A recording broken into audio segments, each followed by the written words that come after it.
ഇന്ന് തന്നെ ഡൗൺലോഡ് ചെയ്യൂ. കാണൂ നിങ്ങളുടെ ഫേവറേറ്റ് ഷോസ്.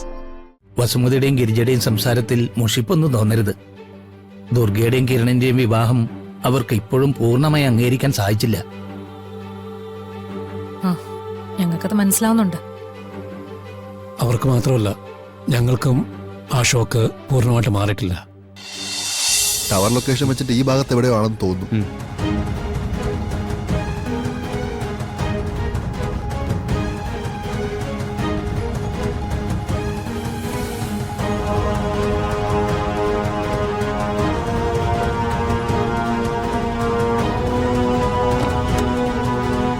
സാറേ, നമ്മുടെ പുറകെ ആരോ ഉണ്ടല്ലോ സാറേ.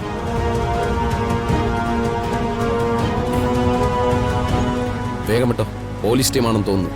ആ, ചവിട്ടി വിടാം.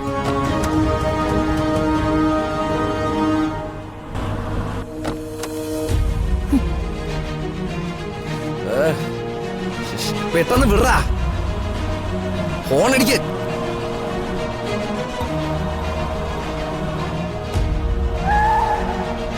സ്പീഡിൽ പോ.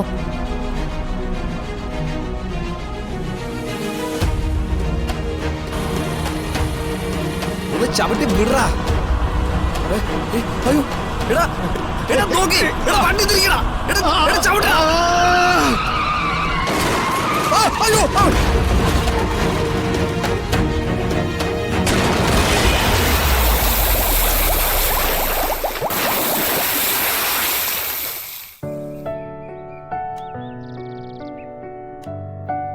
അമ്മേ, നമുക്കിറങ്ങാം.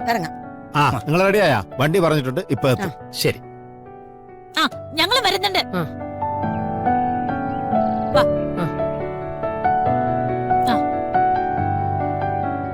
നിങ്ങൾ റെഡി ആയിട്ട് ഇറങ്ങിയോ? ഞങ്ങൾ വരുന്നുണ്ട്.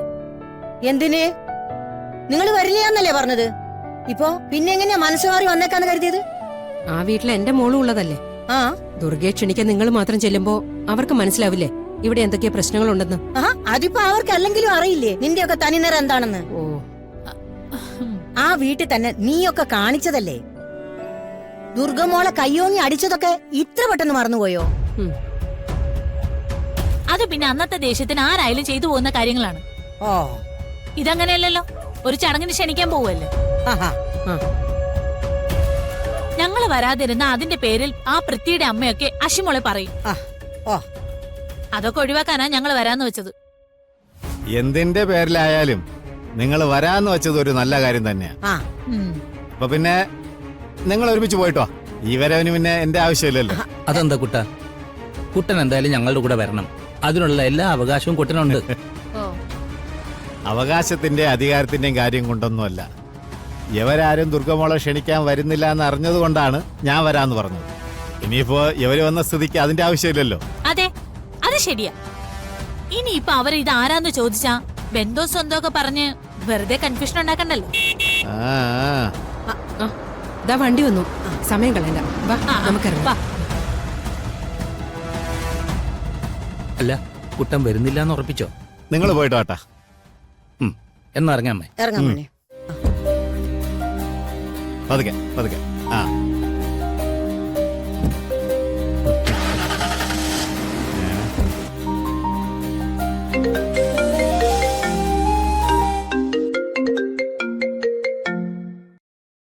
ഹലോ, നീ വിവരങ്ങളെല്ലാം അറിയുന്നുണ്ടോ? ഇന്നലത്തെ സംഭവങ്ങളുടെ ഞെട്ടല് ഇതുവരെ മാറിയിട്ടില്ല. എന്നാലും അവൻ മരിച്ചെന്ന് വിശ്വസിക്കാനാവുന്നില്ല. അത് വിശ്വസിക്കണ്ട, അവൻ മരിച്ചിട്ടില്ല. മരിച്ചിട്ടില്ല? അവന് നല്ല ആയുസുണ്ട്. ഡോർ തുറന്ന് തെറിച്ച് അവൻ വെള്ളത്തിലേക്കാ വീണത്. എവിടെയോ ഇടിച്ച് കുറച്ച് പരിക്കുകൾ മാത്രമേ അവന് പറ്റിയിട്ടുള്ളൂ. It's A miracle. എന്തായാലും രക്ഷപ്പെട്ടല്ലോ. അതെ, പക്ഷേ നീ ഇനി സൂക്ഷിക്കണം. അതെന്താ? നിന്നെ ക്ലോസായി നിരീക്ഷിക്കാൻ നിന്റെ വീട്ടിൽ തന്നെ ആരും ഉണ്ട്. ഒന്നുകിൽ അയാൾ അണ്ടർ കവർ പോലീസാണ്, അല്ലെങ്കിൽ പോലീസിനെ സഹായിക്കുന്ന സ്പൈ ആണ്. എന്തായാലും ആളുണ്ടെന്ന് ഉറപ്പാ. അതാരാണെന്ന് കണ്ടുപിടിക്കണം.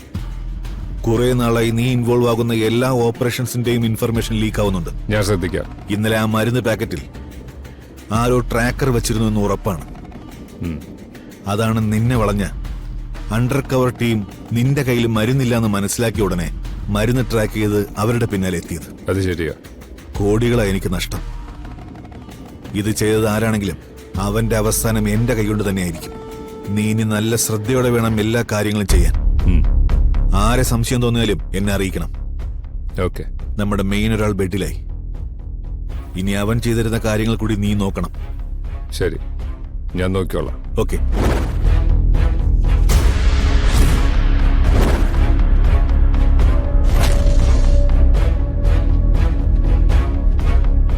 ഒരിക്കലും പ്രതീക്ഷിക്കാത്ത കാര്യങ്ങളൊക്കെയാണ് സംഭവിച്ചത്. അച്ഛാ, അതിന്റെ ഞെട്ടല് ഞങ്ങളെപ്പോലെ ഇവിടെ എല്ലാവർക്കും ഉണ്ടാവുമെന്നും അറിയാം. കുട്ടികൾ എടുത്തു ചാടി ഒരു തീരുമാനം എടുത്തു എന്നത് ശരിയാ എന്ന് കരുതി അവരെ തള്ളിക്കളയാൻ നമുക്ക് പറ്റില്ലല്ലോ. നിങ്ങളുടെ മാനസികാവസ്ഥ ഞങ്ങൾക്ക് മനസ്സിലാവും. ദുർഗയുടെ വിവാഹം ഒരുപാട് സ്വപ്നം കണ്ടതാ ഞാനും അമ്മയും. ആ. പക്ഷെ ആ വിവാഹത്തിൽ പങ്കെടുത്ത് എന്റെ മോളെ അനുഗ്രഹിക്കാനുള്ള ആ ഭാഗ്യം എനിക്കുണ്ടായില്ല. സംഭവിക്കാനുള്ളതെല്ലാം സംഭവിച്ചു. ഇനിയിപ്പോ വിഷമിച്ചിട്ട് കാര്യമില്ലല്ലോ. അതെ മോളെ, ഇപ്പം ഞങ്ങളും എല്ലാം മനസ്സുകൊണ്ട് പൊരുത്തപ്പെട്ട് കഴിഞ്ഞു. എന്തൊക്കെ പറഞ്ഞാലും എന്റെ മൂത്ത പേരക്കുട്ടി ദുർഗയാണ്. എന്നെ ആദ്യമായി മുത്തശ്ശീന്ന് വിളിച്ചതും ദുർഗമോളാ. എനിക്ക് അത് മറക്കാനോ തള്ളിക്കളയാനോ പറ്റില്ല. അതുകൊണ്ട് തന്നെ ദുർഗയും കിരണിനെയും വിരുന്നിന് ക്ഷണിക്കാനാ ഞങ്ങൾ വന്നത്. ആഹാ.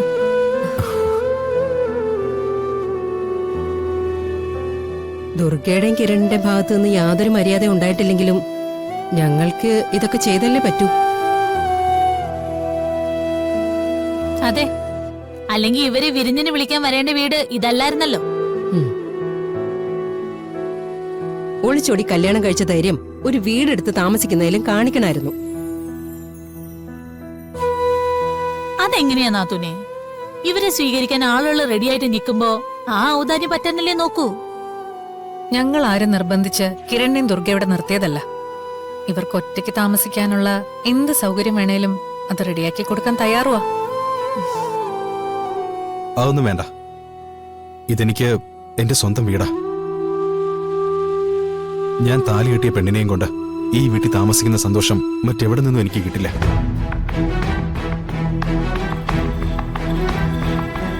അതെ, മനസ്സുകൊണ്ട് ഞാനും കിരണും ഇവിടുത്തെ ആളുകളായി മാറിക്കഴിഞ്ഞു. നാണമില്ലാത്തവരോട് ഒന്നും പറഞ്ഞിട്ട് കാര്യമില്ല. ഗിരിജെ, വേണ്ട. നമ്മൾ ഇവിടെ വന്ന കാര്യം മാത്രം പറഞ്ഞാ മതി. നിങ്ങൾ അച്ഛനും മുത്തശ്ശിയും കൂടി വിരുന്നിന് ക്ഷണിക്ക്. ഞാൻ എന്റെ മോളെ ഒന്ന് കാണട്ടെ. അഷിത അകത്തുണ്ട്, ആന്റി അങ്ങോട്ട് ചെല്ല. വാ ഗിരിജെ, നമ്മളെന്തിനാ ഇവിടെ ഇരിക്കുന്നേ? വാ. ആ, വസുമതിയുടെയും ഗിരിജയുടെയും സംസാരത്തിൽ മുഷിപ്പൊന്നും തോന്നരുത്. ദുർഗയുടെയും കിരണിന്റെയും വിവാഹം അവർക്ക് ഇപ്പോഴും പൂർണ്ണമായി അംഗീകരിക്കാൻ സാധിച്ചില്ല. ആ, ഞങ്ങൾക്കത് മനസ്സിലാവുന്നുണ്ട്. അവർക്ക് മാത്രമല്ല, ഞങ്ങൾക്കും ആ ഷോക്ക് പൂർണ്ണമായിട്ട് മാറിയിട്ടില്ല. അല്ലെങ്കിലും ചില സത്യങ്ങൾ അംഗീകരിക്കാൻ ആളുകൾ മടിക്കും.